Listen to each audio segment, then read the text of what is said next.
সামনে একটি সেতু রয়েছে দেখতে পাচ্ছেন, এবং এই সেতুটির নাম হলো গৈলহার সেতু। এটি 2021 সালে জাইকার অর্থায়নে হয়েছে, অর্থাৎ 5 বছর আগের। এবং এটা হলো হাটিকুমরুল থেকে কাশীনাথপুর যে জাতীয় মহাসড়ক রয়েছে, এই রোডে অবস্থিত এটা। এবং এই রাস্তাটি আগে ছিল এবং সামনে আর একটা সেতু ছিল, তবে ওই সেতুটি বোধহয় ঝুঁকিপূর্ণ হওয়ার কারণে বা সরু হওয়ার কারণে ওটা বাতিল করে পরবর্তীতে এখানে একটা সুন্দর ঢালাই ভালো একটা সেতু করা হয়েছে।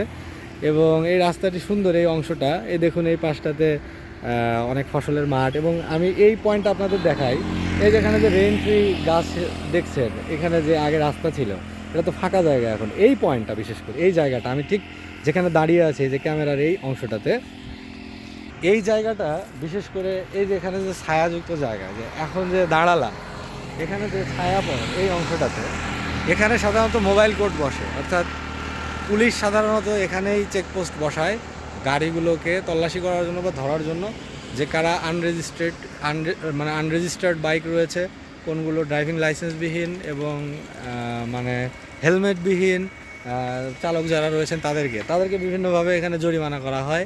এবং এই সিরাজগঞ্জের এই রুটে বা ঢাকা পাবনা সিরাজগঞ্জের রোডটা, পাবনা ঢাকা যে রোডটা, এই রোডে যে কিছু কিছু পয়েন্ট রয়েছে যেখানে বাইক ধরে বা বাইকের যে মোবাইল কোর্ট বসে, পুলিশের চেকপোস্ট বসে, এটি হচ্ছে তার ভিতরে খুবই মানে গুরুত্বপূর্ণ এবং খুবই মানে বহুল চর্চিত একটি জায়গা, কারণ এখানে সাধারণত মোবাইল কোর্ট বসে।